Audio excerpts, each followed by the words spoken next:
Hello everyone, and welcome back to another episode of my Plants vs Zombies playthrough. In the last episode, I unlocked the shop, as well as completed a few more pool levels. We're up to episode 9 now. We're going to hop straight back into adventure. And we are just about halfway through adventure mode, I would say, and ooh, we've got Zombonis. Those are very scary. Luckily, we just got a new plant to deal with them. How convenient. Right, haven't shown off the Tangle Kelp yet, actually. I probably should do that.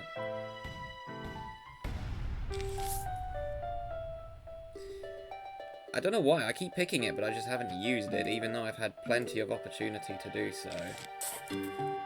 Right, conversation topic this time is actually going to be more about the game, rather than, let's just say, my personal job, or personal side. I've been speaking about my job and my life experiences as well, which I can tell some people will just be bored of by now.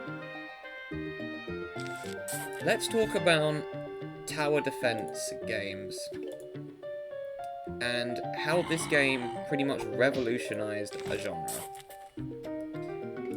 As I explained in episode 1, Plants vs Zombies is a classic.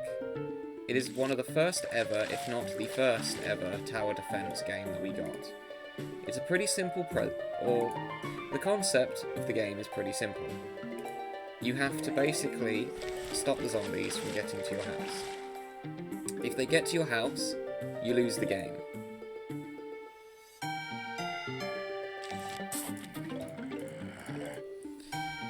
Each plant has a different ability,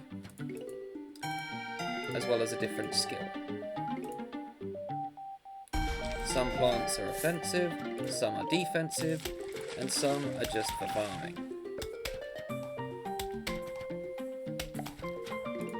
Most tower defense games now, the concept is pretty much the same. You have your base, you need to stop the enemies getting to the base, but your base usually has a set number of health, and if that number reaches 0, you lose.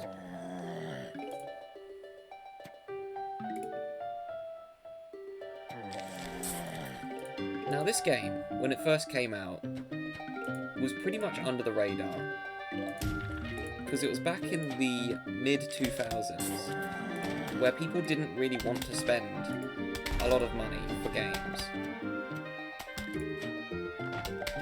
When I mean the mid-2000s, if I remember right, I'm pretty sure this game came out in 2006 or 2005, which is during the Wii era, or just before.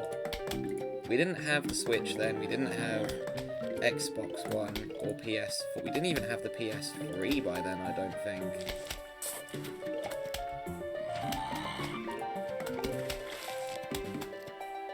You know what, let's show off what the Tangle Kelp does. I haven't done it yet, so now's the time.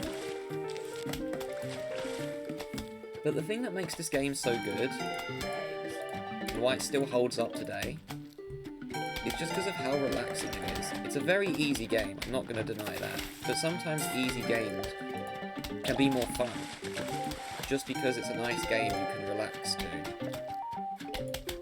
Anytime I would have a rough day at school, or just needed something that would make me feel better about myself, just play a game like this. It's a fairly easy game to pick up and understand. It's well designed as well. And because of it, I don't feel bad about having a difficult time, because in theory you shouldn't really have a difficult time with this game, but I can understand what some people might.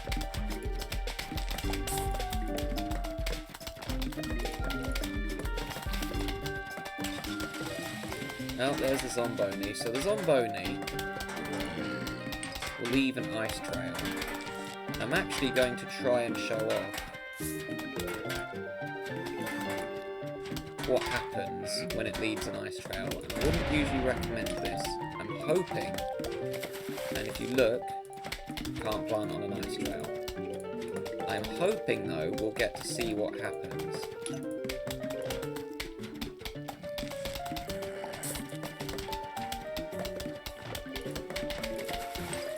Yes. So on an ice trail, you will get bobsled zombies, which will basically be a group of 4 that will go down the ice, and therefore be a huge problem. They can only go on ice trails that are long enough. However, they have a major weakness to the jalapeno because it gets rid of the ice trail and will get rid of all of the zombies in the run.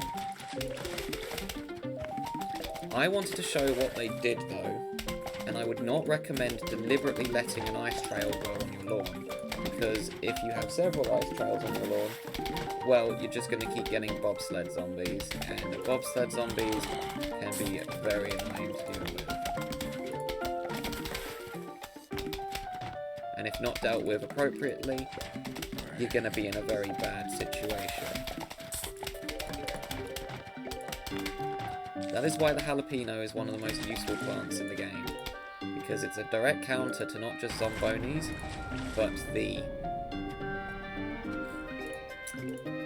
bobsled zombies as well.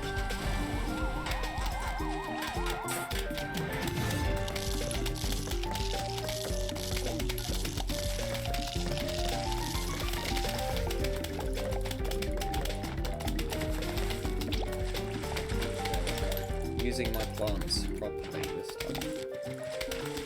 Got rid of the cone head and got rid of the other one. Okay, this is another counter here to bobsled zombies. This is the spikeweed. Pops tires and hurts zombies that step on it. This is one of the only plants in the game that cannot be eaten by the zombies.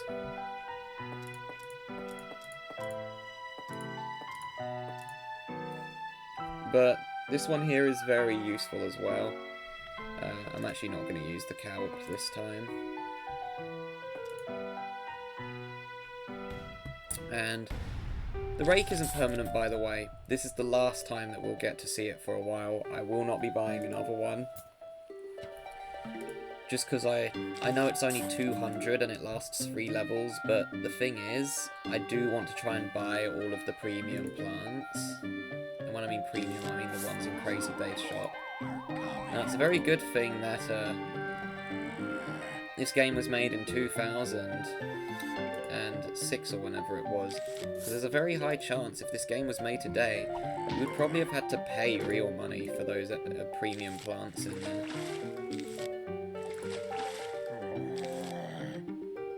And, oh boy, we have 3 waves again. But that is completely a-okay with me.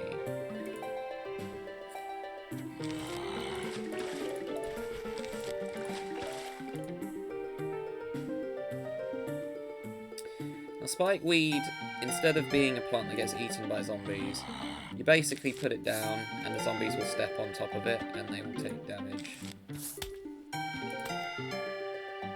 Just like that. Now, it sounds like it's a very naff plant that only has a niche use. It has a use, trust me, and you can actually do quite good things with spikeweed.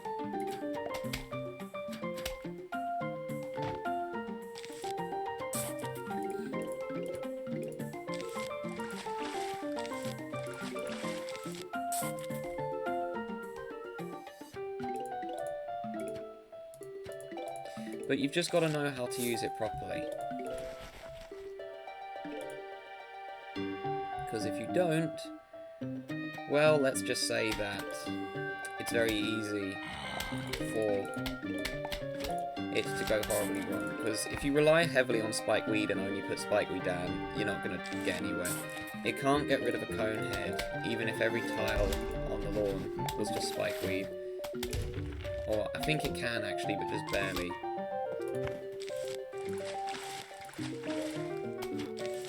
Gosh, I am not generating sun quick enough to defend my lawn.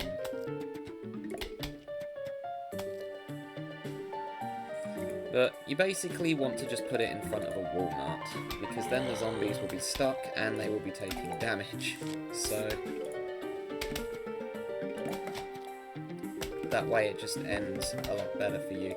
I don't know why I'm having difficulty with talking today. You'll notice as well on the same parts, so I think it's from episode 6 is when I started recording today. You'll notice that I'm just pausing for a long period of time. It's because I've been recording for well over an hour and a half at this point, and I'm probably still going to be recording up until like 1:30, and it's just gone 12 at the moment. But that's fine, I want to record as much as I can. I'll probably stop at 1:30 for lunch, and then see what level I'm on.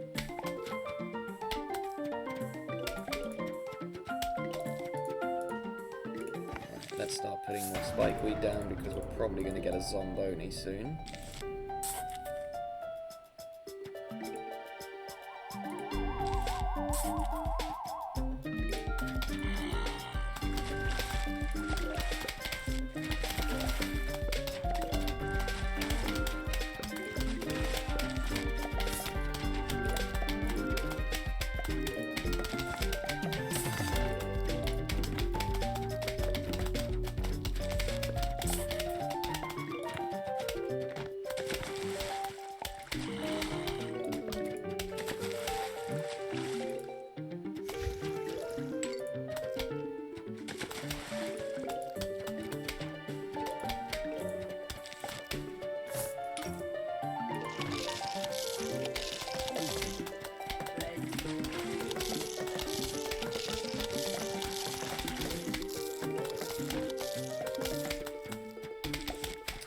That lily pad will be on 1 HP.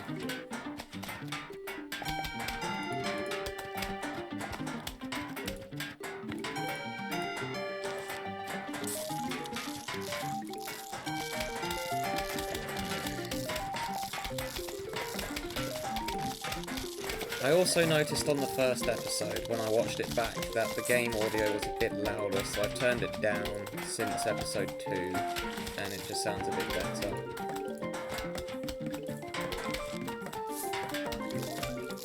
Oh, I should have probably put that in the pool row in case I get any more snorkels on these.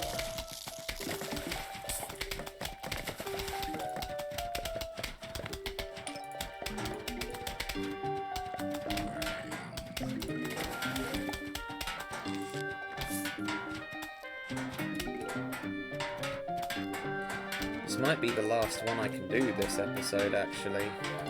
Especially because these levels are getting longer.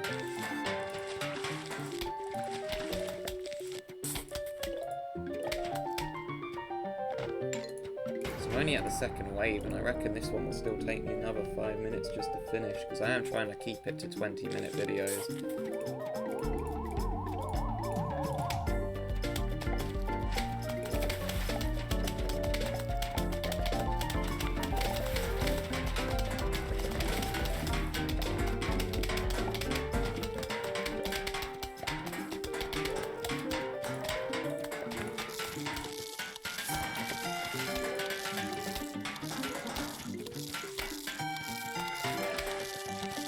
Get rid of both of those.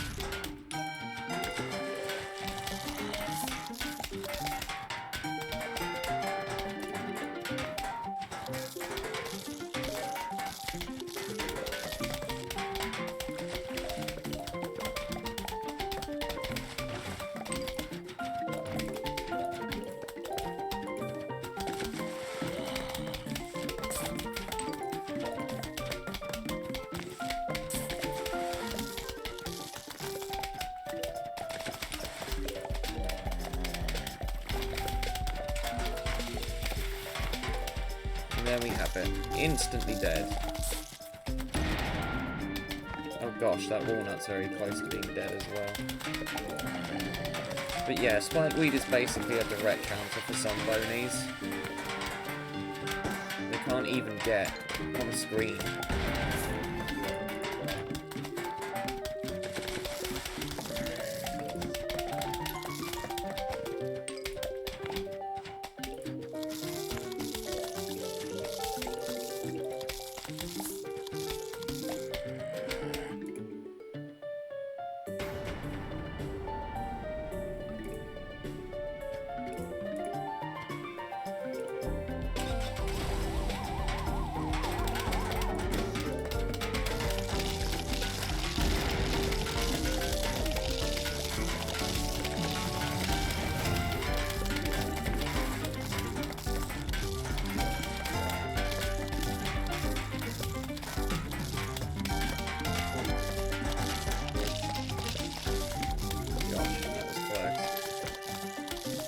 ate the lily pad as well.